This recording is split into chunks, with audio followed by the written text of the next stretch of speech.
ఇక pastor Praveen Kumar issue అయితే episode ఎంతగా సంచలనంగా మారిందో మనం చూస్తూనే ఉన్నాం. అసలు ఏం జరిగింది ఆయన వ్యవహారంలో? ఆయన ప్రమాదం వల్లే చనిపోయారంటూ సీసీ ఫుటేజ్ కూడా బయటపెట్టినా కానీ ఇంకా ఇప్పటికీ రచ్చరచ్చగానే అవుతోంది. అసలు ఏం జరుగుతోంది? అసలు ఏమైంది ఈ విషయంలో? ఒకటైతే వాస్తవం, పాస్టర్ ప్రవీణ్ కుమారు అకాల మరణం పొందడం జరిగింది.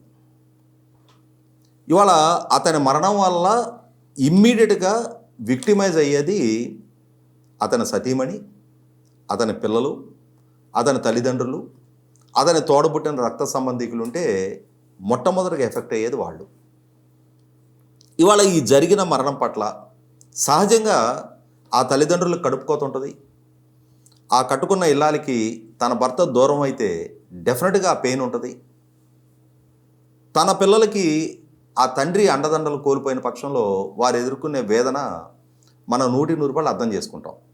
అంతటి బాధలో అంతటి ఆవేదన అనుభవిస్తున్న సందర్భంలో కూడా ఆ కుటుంబ సభ్యులు ఎవరు రోడ్డెక్కి మా భర్త మరణం పట్ల మాకు అనుమానాలు ఉన్నాయని కానీ, మా బిడ్డ మరణం పట్ల లేదు మా తండ్రి మరణం పట్ల మాకు అనుమానాలు ఉన్నాయని కానీ, దీనికి వేరే ఇంకెవరో బాధ్యులు వారు హత్య చేశారని చెప్పనే ఆరోపణలు వారి వైపు నుంచి ఎక్కడ వ్యక్తం కావట్లేదు. క్రిస్టియన్ సంఘాలే ఎందుకు వస్తున్నాయి? దీని వెనక ఎవరైనా ఉన్నారన్న అనుమానాలు ఉన్నాయా? ఏం జరుగుతుంది? ఇవాళ నాకున్న అవగాహన మేరకు ఇప్పుడు మన ఇరువురు కూడా ఒకే ప్రాంతానికి సంబంధించిన గ్రామీణ ప్రాంతాల నుంచి వచ్చాం. మన ప్రాంతాల్లో మనకున్న అవగాహన మేరకు ప్రతి గ్రామంలో కూడా ఇవాళ క్రిస్టియానిటీ అనేది చాలా విస్తృతంగా వ్యాపించింది.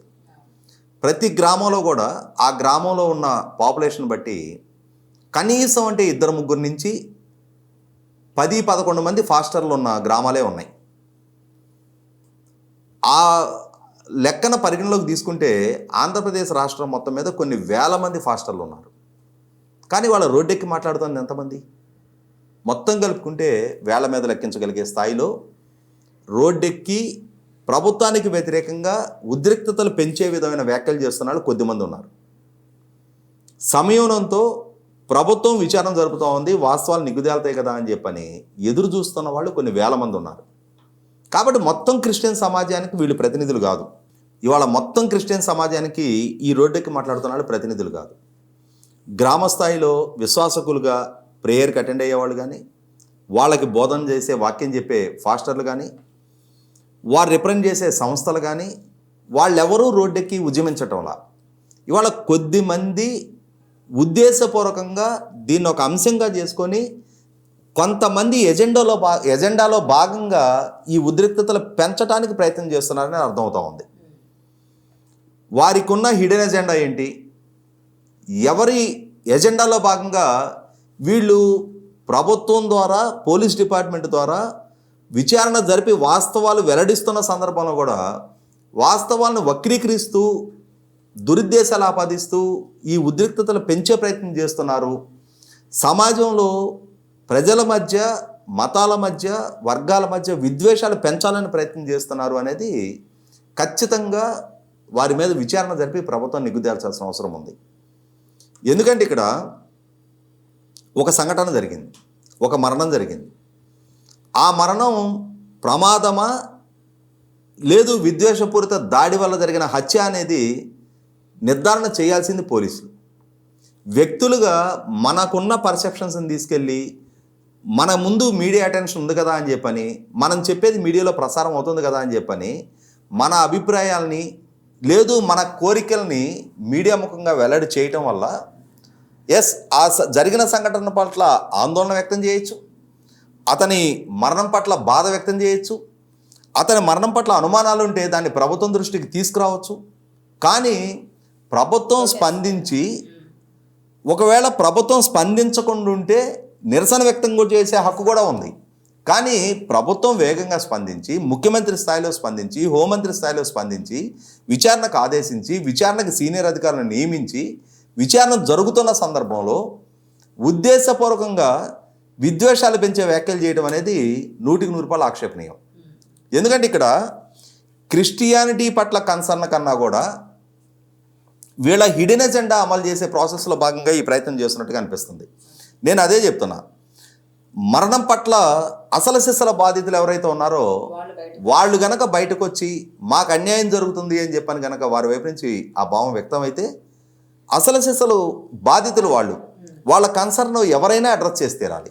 కానీ వీళ్ళు క్రిస్టియన్ సమాజానికి ప్రతినిధులా? ఇవాళ వేల మంది ఉన్నారు ఫాస్టర్లు. ఈ వేల మంది ఫాస్టర్లలో ఆ ఫాస్టర్ల మొత్తానికి వీళ్ళు ఏమైనా నాయకులా? ఎవరు వీళ్ళని నాయకులుగా గుర్తించారు? ఆ స్థాయి ఎవరు కల్పించారు? అంటే ఇక్కడ ప్రవీణ్ కుమార్తో ఉండే వ్యక్తిగత సంబంధం కారణమా, లేదు ఈ ప్రభుత్వం మీద ఉండే ద్వేషం కారణమా? వాళ్ళ మాటలు వింటుంటే ద్వేషం విషంగా అనిపిస్తుంది తప్ప ప్రవీణ్ పట్ల కన్సర్న్ కూడా వ్యక్తం కావట్లా. ఇక్కడ హిందూ అంటే భారతీయ జనతా పార్టీని బూచిగా చూపించి భారతీయ జనతా పార్టీ ప్రభుత్వం ఇప్పుడు భారతీయ జనతా పార్టీతో కూడిన కూటమి ప్రభుత్వం ఇప్పుడు రాష్ట్రంలో అధికారంలో ఉంది కాబట్టి అని చెప్పని, కేంద్రంలో రాష్ట్రం అధికారంలో ఉంది కాబట్టి అని చెప్పని వారిని బాధ్యులుగా చిత్రీకరిస్తూ ఉన్నారు. దశాబ్ద కాలంగా భారతీయ జనతా పార్టీ దేశంలో పాలిస్తూ ఉంది. ఆంధ్రప్రదేశ్ రాష్ట్రంలో కానీ తెలంగాణ రాష్ట్రంలో కానీ ఎంతమంది ఫాస్టర్లు హత్యకు గురయ్యారు? ఏమైనా జరిగినాయి ఆ సంఘటనలు? ఆంధ్రప్రదేశ్ రాష్ట్రంలో చంద్రబాబు నాయుడు గారు ఇప్పుడే మొట్టమొదటిసారిగా అధికారంలోకి రాలేదు. 2014-19 మధ్య భారతీయ జనతా పార్టీతో పొత్తుంది. 98 నుంచి 2004 దాకా భారతీయ జనతా పార్టీతో పొత్తుంది. 1984 నుంచి ఎన్టీ రామారావు గారికి భారతీయ జనతా పార్టీకి పొత్తుంది. మరి ఆ సందర్భాల్లో ఎప్పుడు క్రిస్టియానిటీని టార్గెట్గా చేసుకొని ఫాస్టర్లను హత్యలు చేయించిన నేపథ్యం లేదే. ఆ చరిత్ర అటువంటి ఐడియాలజీ కూడా తెలుగుదేశం పార్టీది కాదే. మరి అటువంటప్పుడు ప్రస్తుతం నాయకుడిగా ముఖ్యమంత్రిగా చంద్రబాబు నాయుడు గారు కొనసాగుతున్నప్పుడు ఆయన పాలనలో ఆయన ప్రభుత్వం హత్యలను ఎందుకు ప్రోత్సహిస్తుంది? నిజంగా హత్య జరుగుంటే ఆ వాస్తవాన్ని కప్పిపెట్టి ఎవరినో కాపాడాల్సిన అవసరం తెలుగుదేశం పార్టీకి చంద్రబాబు నాయుడు గారికి ఏముంది? అదే సందర్భంలో నేను ఇందాకే ప్రస్తావించినట్టుగా భారతీయ జనతా పార్టీ 2014-19 మధ్య కాలంలో కూడా తెలుగుదేశంతో కలిసి ఇక్కడ ప్రభుత్వంలో భాగస్వామిగా ఉంది. అప్పుడు ఇక్కడ హత్యను ప్రోత్సహించలేదే. ఇవాళ ఆంధ్రప్రదేశ్ రాష్ట్రంలో భారతీయ జనతా పార్టీకి క్రిస్టియన్ సమాజానికి మధ్య హత్యలు చేసుకునే స్థాయి విద్వేషాలు విభేదాలు ఏం లేవే. కాబట్టి ఇక్కడ ప్రవీణ్ హత్యని ఒక రాజకీయ పక్షానికి ఆపాదించో అంటే ప్రవీణ్ మరణాన్ని హత్య అనడానికి కూడా లేదు, మరణాన్ని ఒక రాజకీయ పార్టీ ద్వారా హిందూ సంఘాల ద్వారా జరిగిన హత్య అని చెప్పని ఆంధ్రప్రదేశ్ రాష్ట్రంలో హత్యలు చేసే స్థాయి ఉద్రిక్తతలు ఏ హిందూ సంస్థ పెంచి పోషిస్తూ ఉంది? ఇక్కడ అసలు ఆ విధమైన విద్వేషాలు పెంచే వాతావరణం ఎక్కడుంది? ఇక్కడ జరుగుతున్నది ఒకటే. ఇవాళ ఎవరెవరు మాట్లాడుతున్నారు, వారి వెనుకున్న ఎజెండా ఏంటి అనేది ఖచ్చితంగా ఇక్కడ విశ్లేషించి తీరాల్సిన అవసరం ఉంది. ఇవాళ జీవీ హర్ష్ కుమార్ గారు మొన్నటి వరకు ఆంధ్రప్రదేశ్ ప్రభుత్వం ద్వారా సుప్రీంకోర్టు తీర్పు నేపథ్యంలో ఎస్సీ కేటగరైజేషన్ కోసం ఒక నిర్ణయం చేయడం జరిగింది. క్యాబినెట్ ఆమోదం తెలిపింది. ఈ ఏప్రిల్ మొదటి వారంలో డిఎస్సి నోటిఫికేషన్ విడుదల చేస్తూ ఉన్నారు. ఆ డిఎస్సి నోటిఫికేషన్ విడుదల చేసేలోపుగానే ఎస్సీ కేటగరైజేషన్ కోసం ఆర్డినెన్స్ విడుదల చేయడానికి ప్రభుత్వం సిద్ధమవుతూ ఉంది. అంటే సుప్రీంకోర్టు రాజ్యాంగ ధర్మాసనం తీర్పు విడుదల చేసిన తర్వాత, తీర్పు ఇచ్చిన తర్వాత ఇంకా దీన్ని వ్యతిరేకించే ప్లాట్ఫామ్ ఏది దక్కల, ఇంకేది మిగల. అటువంటప్పుడు ఇది ఆర్డినెన్స్ కనుక విడుదలైతే చట్టరూపంగా ఆచరణలోకి వచ్చేసి తీరుతుంది. ఆచరణలోకి రావటం అనేది హర్ష కుమార్ వంటి వాళ్ళకి ఇష్టం లేదు. కాబట్టి ఇప్పుడు ప్రభుత్వానికి ఒక సఫికేషన్ క్రియేట్ కావాలి. నిన్నటి వరకు ఆయన సభలు పెట్టాడు, దీని గురించి ఉద్యమిస్తానన్నాడు, సుప్రీంకోర్టుకి వెళ్తానన్నాడు, పార్లమెంట్ను స్తంభింపజేస్తామన్నాడు, ప్రభుత్వాన్ని ఉక్కిరిబిక్కిరి చేస్తామన్నాడు. కానీ ఆయన వర్గం నుంచి ఆయనకి స్పందన రాలా. ఈ నేపథ్యంలో ప్రభుత్వానికి ఒక సఫికేషన్ క్రియేట్ చేయడానికి ఇది ఒక అస్త్రంగా ఆయనకి దొరికినట్టుగా ఫీల్ అవుతున్నాడు ఆయన. ఇప్పుడు ఈ ఎస్సీ కేటగరైజేషన్ని అడ్డుకోవటం కోసం ప్రభుత్వ ఆలోచనని, ప్రభుత్వ అటెన్షన్ని డైవర్ట్ చేయాలని చెప్పని ప్రయత్నం చేస్తూ ఉన్నాడు. అదే సందర్భంలో జగన్మోహన్ రెడ్డి గారి మేనత్త విమల గారు బయటకు వచ్చి మాట్లాడుతూ ఉంది. ఒక పక్క జగన్మోహన్ రెడ్డి గారి పార్టీ మీద, జగన్మోహన్ రెడ్డి గారి మీద, వాళ్ళ నాయకుడు మిథున్ రెడ్డి మీద, అలాగే కసిరెడ్డి రాజశేఖర రెడ్డి వంటి వాళ్ళ మీద మద్యం కుంభకోణం ఆరోపణలు పార్లమెంట్ వేదికగా ప్రస్తావించడం జరిగింది. అమిత్ షా గారు కూడా ఈ అంశాల గురించి వివరాలు తెలుసుకొని ఎన్ఫోర్స్మెంట్ డైరెక్టరేట్ ఇన్వాల్వ్ అవ్వబోతున్నట్టుగా వార్తలు వస్తూ ఉన్నాయి. ఓ పక్క పెద్దిరెడ్డి రామచంద్రారెడ్డి గారికి సంబంధించిన భూ ఆక్రమణల గురించి ముందుకు వస్తూ ఉన్నాయి. అదే సందర్భంలో విడుదల రజనీ గారి అరెస్టు కావచ్చు అన్న సంకేతాలు వస్తూ ఉన్నాయి. కొడాల నాని గారికి సంబంధించి జగనన్న కాలనీల మెరకకి సంబంధించి విజిలెన్స్ విచారణ జరుగుతున్న ఆరోపణలు వస్తూ ఉన్నాయి. రోజాకి సంబంధించి ఆరోపణలు వస్తున్నాయి. కాకాని గోవర్ధన్ రెడ్డి మీద కేసు బుక్ అయి ఉంది. ఇటువంటి నేపథ్యంలో ఒక రకమైన సఫకేషన్లో వైసీపీ నాయకత్వం కొట్టుమిట్టాడుతూ ఉంది. దిక్కు తోచని స్థితిలో ఎప్పుడు ఎటువైపు నుంచి ఏ కేసు ముంచుకొచ్చి ఎవరు అరెస్ట్ అవుతారో తెలియని ఒక అయోమయపు స్థితిలో వైసీపీ నాయకత్వం కొట్టుమిట్టాడుతూ ఉంది. ఇటువంటి స్థితిలో జగన్మోహన్ రెడ్డి గారి మీద ఈ కేసుల ముప్పేట దాడి నేపథ్యంలో వారికి ఈ అంశాల నుంచి డిస్ట్రాక్ట్ చేయడం కావాలి. అందుకోసం చెప్పని విమల గారికి వారి సొంత అన్న హత్య గావింపబడితే ఆ హత్య కేసులో న్యాయం చేయమని ఏ రోజు ముందుకొచ్చి మాట్లాడాల. తన అన్న బిడ్డ న్యాయం కోసం రోడ్డెక్కి పోరాడుతుంటే ఆమె పోరాటాన్ని తప్పుపడుతూ మన జగన్మోహన్ రెడ్డి గారి కోసం ఎన్నికల ప్రచారంలో పాల్గొందామె. అటువంటి విమల గారికి ఇవాళ ప్రవీణ్ మీద ఎక్కడలేని ప్రేమ పొంగి పొరులుతూ ఉంది. ఇవన్నిటినీ అర్థం చేసుకోలేనంతటి అమాయకులు ఆంధ్రప్రదేశ్ పౌర సమాజం కాదు. కాబట్టి వీళ్ళందరి హిడెన్ ఎజెండాల నేపథ్యంలో ఇవాళ ప్రవీణ్ మరణాన్ని వివాదాస్పదం చేయడం ద్వారా ఇవాళ చనిపోయిన ప్రవీణ్ వ్యక్తిత్వం నలుగురిలో పల్చనయ్యే స్థితికి వీళ్ళే కారకులయ్యారు.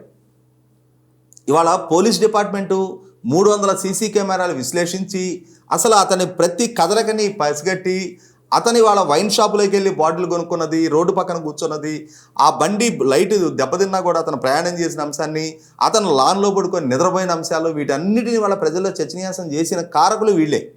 ఇవాళ చనిపోయిన ప్రవీణ్ వ్యక్తిత్వాన్ని అలాగే ఫాస్టర్ల వ్యక్తిత్వాన్ని కూడా ప్రజల్లో చర్చనీయాంశంగా మలిచింది వీళ్ళే.